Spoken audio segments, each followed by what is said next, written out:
In this video, you will see an overview of what multiplicative reasoning is. You will also see a comparison of a few different multiplication strategies.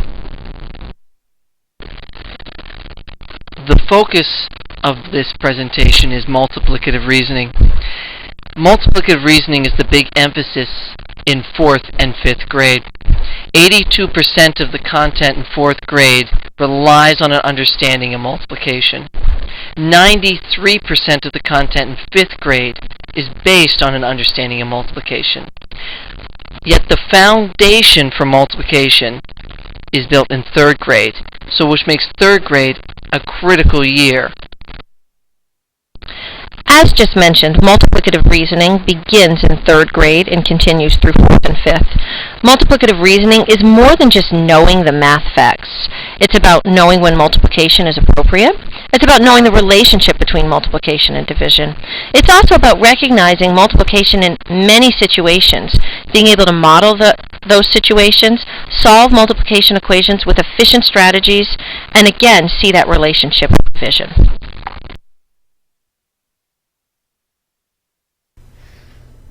Now that you've had a few minutes to try to solve this problem on your own, we're going to show you a few different strategies you could use to solve this problem. I'm imagining that many people who just solved this problem used what we call the traditional algorithm. In the traditional algorithm, which I'm assuming is what most of us learned as children ourselves, we start in the ones place. In this case, we would say 9 times 9 is 81. We would place the 1 right here, and then carry that 8. Now when I say I'm carrying the 8, what I've really just carried is an 80, but we call that 8 in the traditional algorithm. Next, I'm going to look at this 9 times 7. Again, that 7 isn't actually a 7, it's a 70, but in the traditional algorithm, we call that 7. 9 times 7 is 63. Then I'm going to add 8, giving me a final answer of 711, because when I do 7 times 9 is 63 and add 8, that gets me an answer of 71. And I place that 7 in the hundreds and that 1 in the tens. Another strategy that some students use is this idea of partial products. In partial products, we do the problem in steps. The steps just look a little different than the traditional algorithm that you just saw. In this case, I'm going to look at that 7 as a 70, and I know that 70 times 9 is 630, and I write that 630 underneath. I then know that I also need to multiply 9 times 9. 9 times 9 is 81. I write that 81 underneath.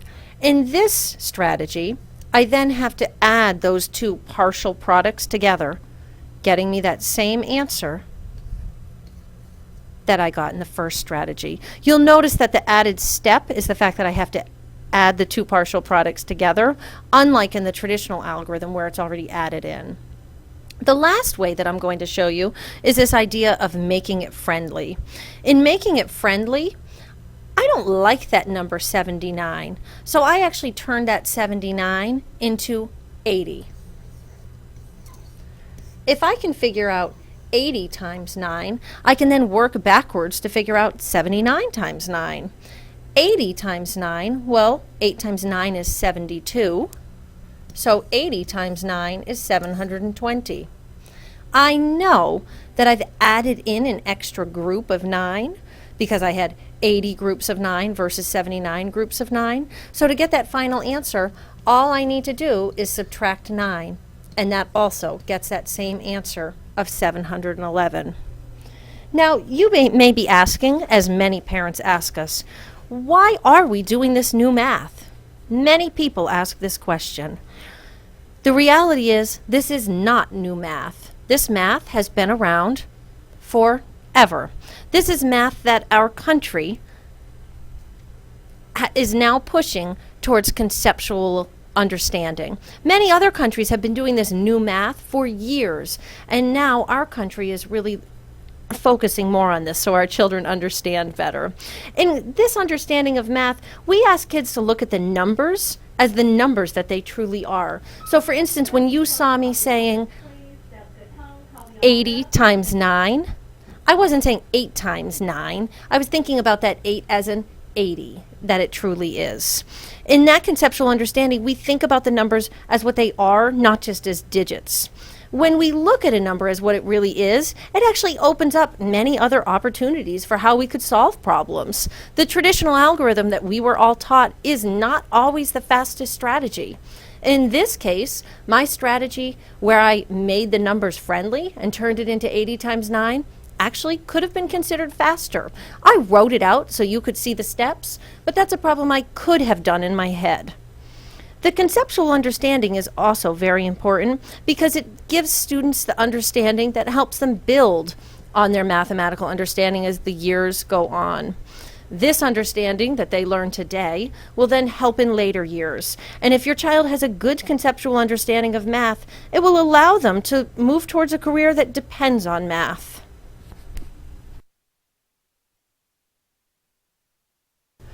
We would now like for you to see how some of these strategies we showed you on the last slide can also be used on double-digit by double-digit numbers. I hope that you took the time to try some of the strategies that we just showed you to see how they worked for you. Now we're going to show you our strategies. So in the first one, just like the last one, I'm going to do the traditional algorithm. In this case, the steps are a little bit longer because it's a double-digit by double-digit. Again, though, we start with 5 times 5. We know 5 times 5 is 25, so we place the 5 here and carry that 2. Again, we know that that's really a 20, but since I'm solving it in the traditional algorithm way, I'm just going to call those as the digits that we generally call them as we do the traditional algorithm. We then can see that 5 times 2 is 10. We're going to add in that 2. 10 add 2 is 12. Again, what that really means is 12 tens. And now I have that 125. The next step in the traditional algorithm, I was always taught at least, just place that 0 there when you go to solve the second part of the problem. Now, I now understand that that's because I'm multiplying by 40, not by 4. I'm going to do 4 times 5. 4 times 5 is 20. I'm going to place the 0 here. Conveniently enough, this 2 remains a 2. I then next am going to say 4 times 2 is 8. Once I have the 8, I still need to add in that extra 2. Again, now this 8 really is not 8. It's not even 80. It's actually 800, as is that 2 is also 200. So I know that that's 1,000. Or I could place that 10 as the traditional algorithm tells me. Now I just need to add those two together. 1,000 plus 125 is 1,125. The second strategy I'm going to show you is a strategy I also showed on the last slide, this idea of partial products. In this case, though, it gets a little trickier because there's actually 4 steps to this problem. Your child might even come home and call this strategy the bow tie.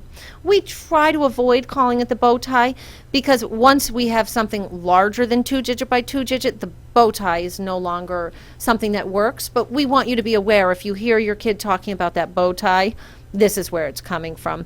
In the bow tie, the partial product strategy, we actually start with the larger of the digits. In this case, I would actually look at 40 times 20. 40 times 20 is actually 800, and so I write that 800 right here. I next am going to think about 40 times 25. That's like multiplying this digit times the 5. And I'm sorry, I said 40 times 25. I really meant 40 times 5. 40 times 5 is 200, so I write the 200 underneath. I now need to solve the 5 times 20 and the 5 times 5. I'm going to start with 5 times 20. Notice I'm putting the arrow to show that's what I'm doing. 5 times 20 is 100. So I mark that 100 down here.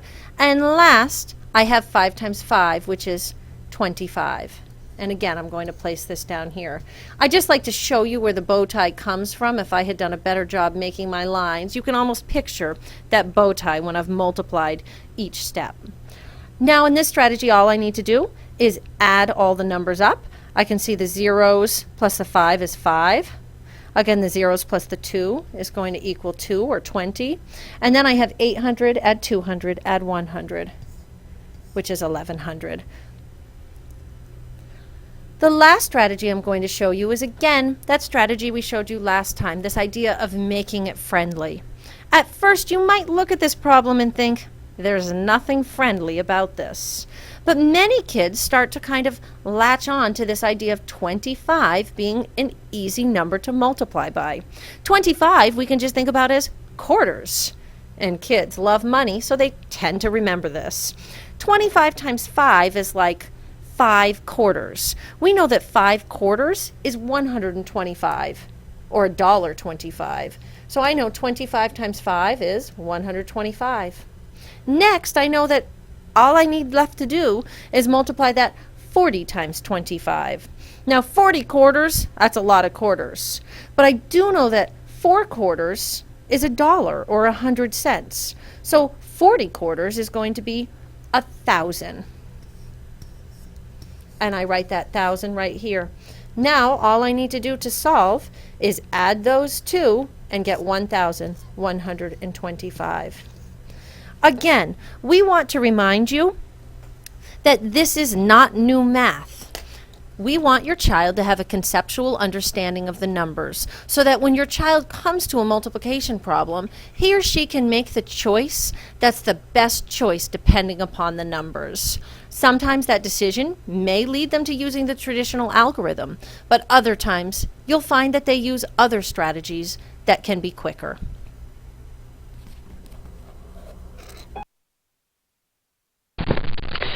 We have reached the end of the presentation. There are various ways you can help your child at home with multiplication. One way is to help your child learn the multiplication facts from 0 times 0 to 12 times 12, and then continue practicing the facts after they have memorized them.